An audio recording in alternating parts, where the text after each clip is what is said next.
So, ang topic ko po is risk reduction and mitigation. Risk reduction is identifying way to eliminate risk, while risk mitigation is identifying way to execute a strategy with less risky. Risk mitigation implies that you are proceeding with an activity but want to find a way to make it less risky. Reduction includes the possibility that you avoid an activity altogether because it's too risky. Risk reduction encompasses both risk mitigation and risk avoidance. So, sinasabi po dito na ang risk reduction is tumutukoy sa pagbawas na maaaring maging kapahamakan. At ang risk mitigation naman po ay tumutukoy sa pamamaraan kung paano maisasagawa ang isang aktibidad ng mas ligtas na paraan. So, ito po is parehas na tumutukoy sa pagbawas ng maaaring maging kapahamakan. The goal of most security program is to reduce risk.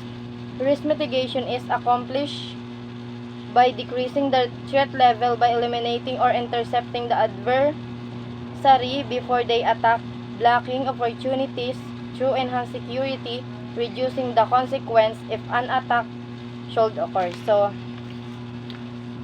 sinasabi naman po dito is ang hangarin ng bawat security program ay makabawas sa kapahamakan or panganib. Ang risk mitigation naman po ay sinasagawa sa pamamagitan ng pagbaba ng threat level sa pamamagitan ng pag-alis o pagharang sa maaaring kalaban bago pa man ito umatake, at mas paghusayan ang seguridad para maiwasan ang opportunity na umatake ang maaaring kalaban. Risk reduction and mitigation strategy includes number 1, contingency planning. Ito naman po is paghahanda ng isang organization upang maging handa sa epektibong pamamaraan at pagtugon sa biglaang pangyayari. Hazard prevention, pag-iwas sa mga kapahamakan. Likelihood reduction, maaaring mabawasan sa posibilidad na mangyari ang panganib.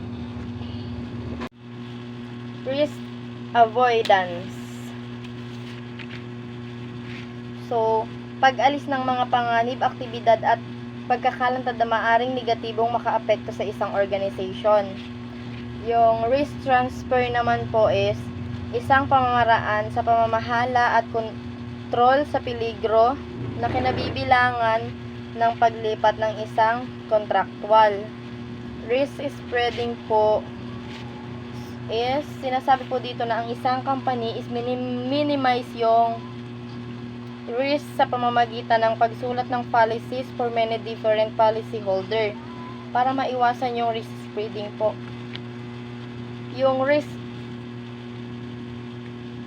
transfer is same lang din naman po siya ng number 5. And then yung risk acceptance naman po is accepting or risk retention is a conscious strategy of acknowledging the possibility for small or infrequent risks without taking steps to hedge, ensure, or avoid those risks.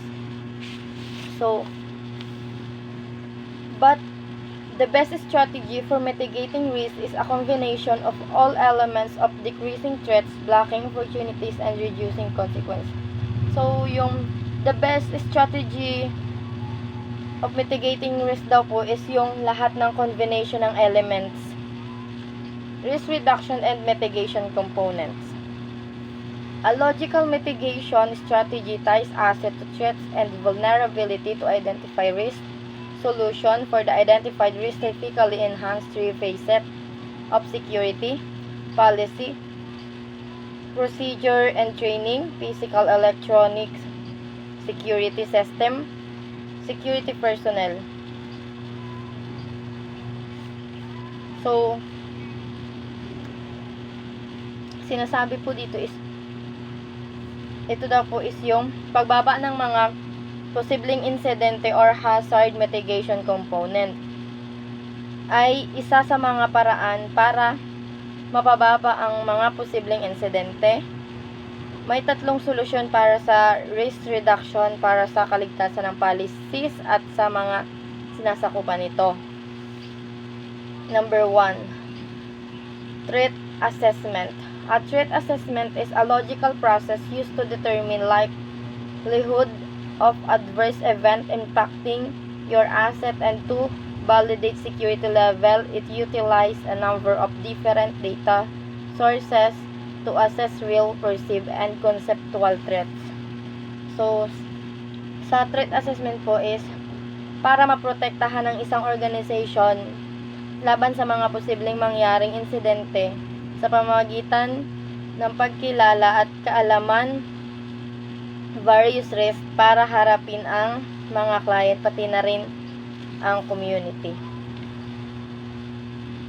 So, number 2,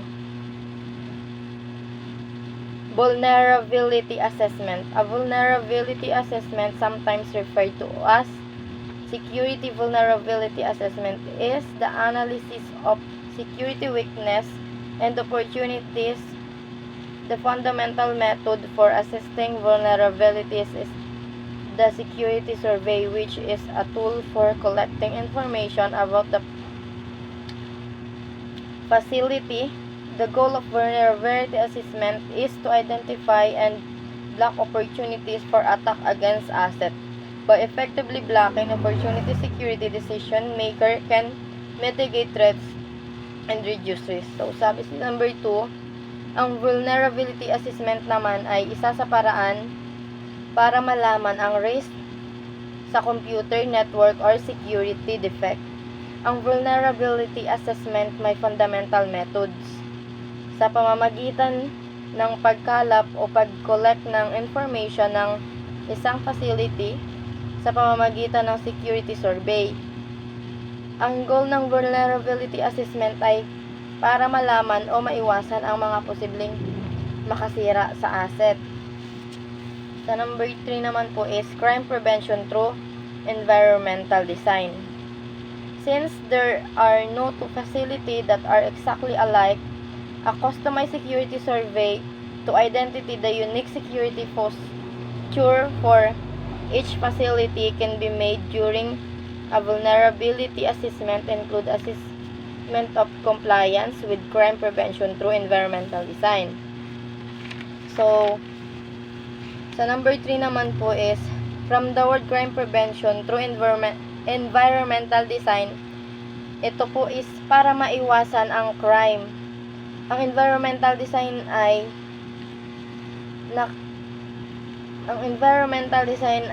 nagfo-focus sa tactical design at sa pagpapalawak ng kaalaman sa environment para mabawasan ang krimen at takot sa posibleng mangyaring krimen po.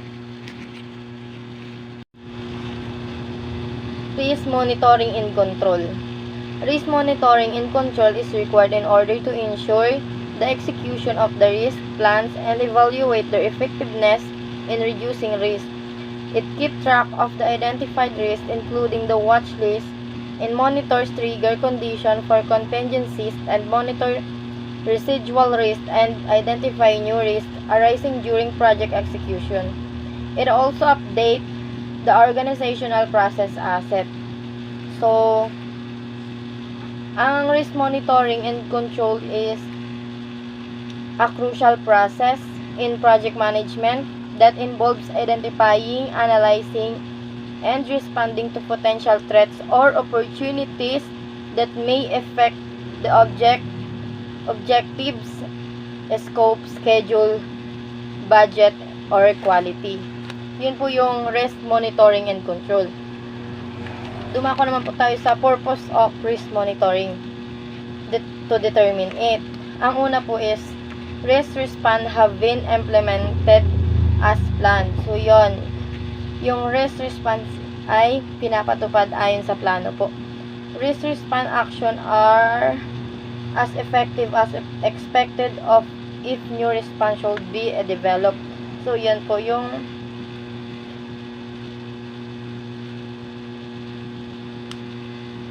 kasing effective ng ina-expect po nila. Letter C. Project assumption are still valid.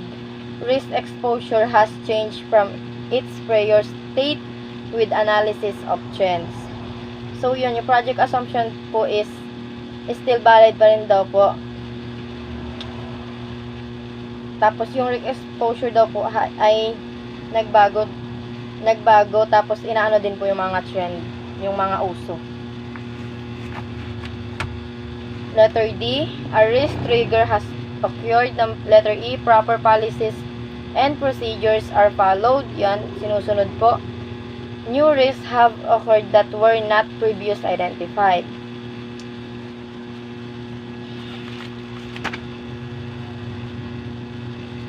So, input risk monitoring control. Ito po yung iba't ibang klase ng information na makakatulong po sa paggawa natin ng mga proyekto. Number 1, risk management plan. So, ito po yung pagpaplano natin regarding po sa ginagawa nating project upang maiwasan po natin yung risk na pwedeng pumunta doon sa ating project. Number 2, risk registered contain output of other process identified risk and owner risk responses, trigger, and warning sign. So, naglalaman po ito ng mga identified or nakikitang risk sa ating project. Kasama na po dito yung mga owner and yung mga responses na dapat nating gawin. Also yung mga sign na dapat nating i-implement. So, number 3 naman po is approve change request. Approve change include modification such as to scope, schedule, method of work, or contract terms. This may often require new risk analysis to consider the impact on existing plan and identifying new risk and corresponding responses. Sa number 3 naman po, sa approve change request, ito po yung pag-approve sa mga project natin na nagkakaroon ng pagbabago dun sa pagpapatupad natin ng ating mga project. Sa number 4 naman po is work performance information. Project status and performance report are necessary for risk monitoring and control. So, sa number 4 naman po, sa work performance information po is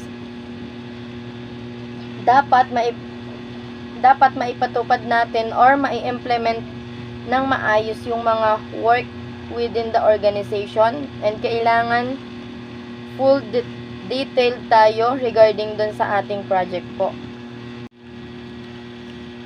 So, dumako naman po tayo sa output of risk monitor and control. Risk register update. Risk register is update to include outcomes of risk assessment, audit, and risk review. Update may affect risk, probability, impact, rank, response, and etc. Actual outcome of risk and risk responses that become part of the project file to be utilized on future project. So,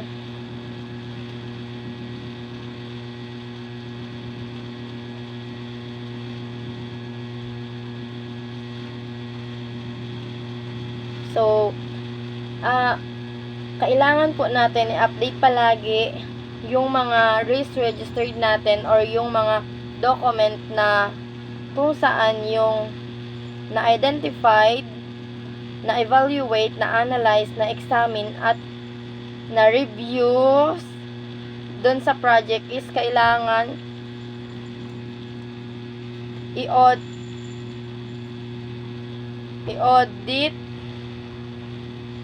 and yung mga probabilities or impact ng risk na nakakaapekto dun sa project and yung mga responses na ginagawa natin ay laging updated. Also, dapat yung risk registered natin ay nakalagay sa project file or document na pwede pang pakinabangan in the future. So, sa number 2 naman po is corrective action. Corrective action consists of performing the contingency plan or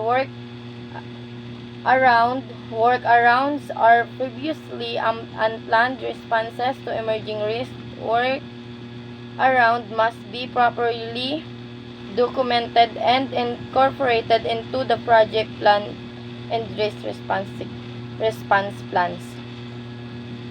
Sa corrective action naman po is, ito po yung kinakailangan or dapat na meron tayong contingency plan or mga work around or permanenting solution.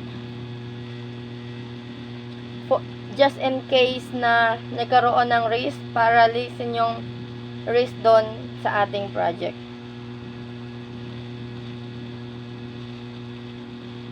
Sa number 3 naman po is recommended preventive action. Used to direct project toward compliance with the project management plan. So, sa recommended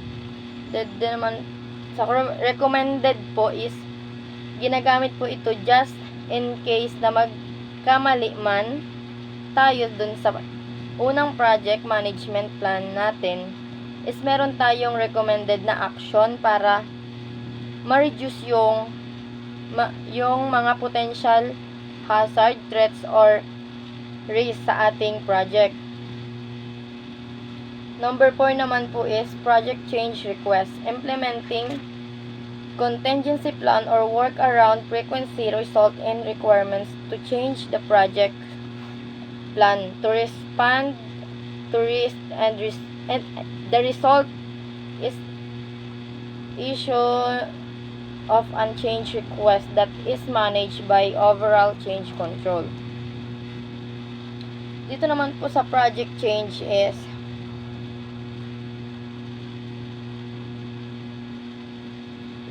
mag-implement po tayo dito ng mga pagbabago sa project natin or kailangan natin ng request doon sa pagbabago ng ating project.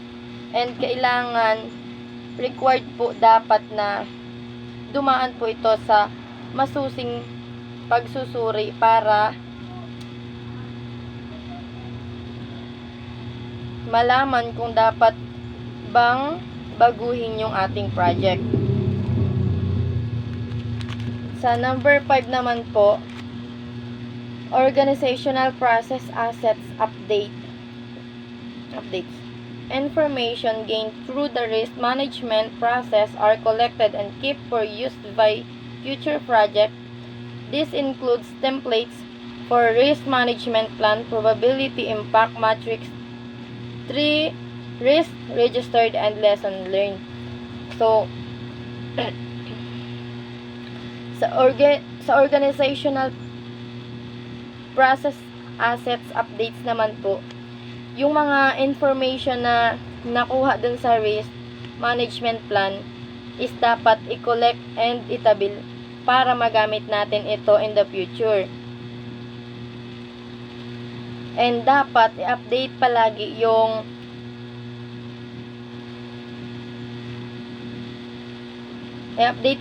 kasama dito yung mga templates ng risk management plan, mga probabilities of impact ng mga risk sa project, also yung mga responses na ginagawa, also yung mga lesson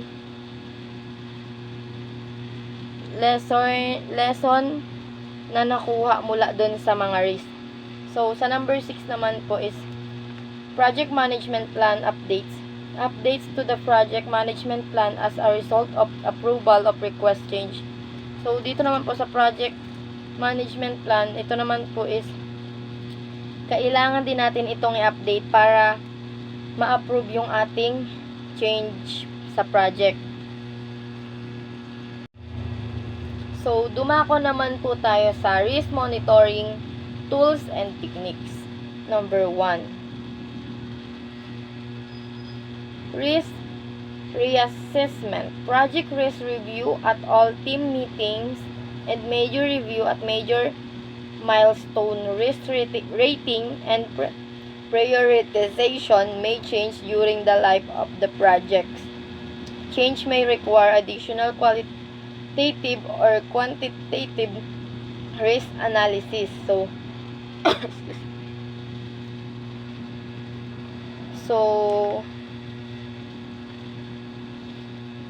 kailangan natin palaging i-review and i-analyze yung mga project risk during na may meeting para malaman natin yung flow ng ating project. Sa number 2 naman po is risk audits. Examine and document the effectiveness of the risk response planning and controlling risk and the effectiveness of the risk owner. So, sa number 2 naman po is ini-examine palagi po and dapat nakadocument yung mga effectiveness ng risk na na-solve or yung responses na ginawa dun sa project.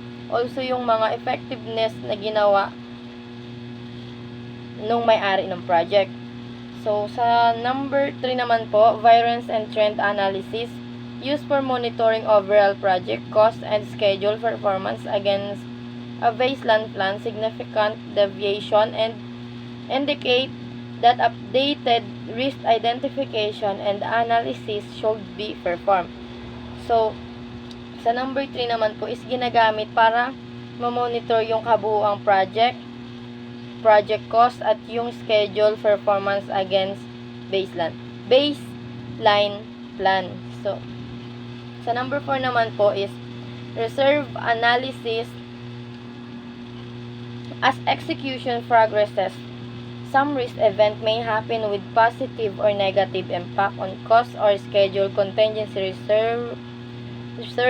reserve analysis compares available reserve with amount of risk remaining at the time and determine whether reserve are sufficient. So, sabi naman po dito sa reserve analysis is sa pag-execution daw ng progress ng sum of risk event na nangyayari, may positive and negative impact daw po on cost schedule contingency reserve.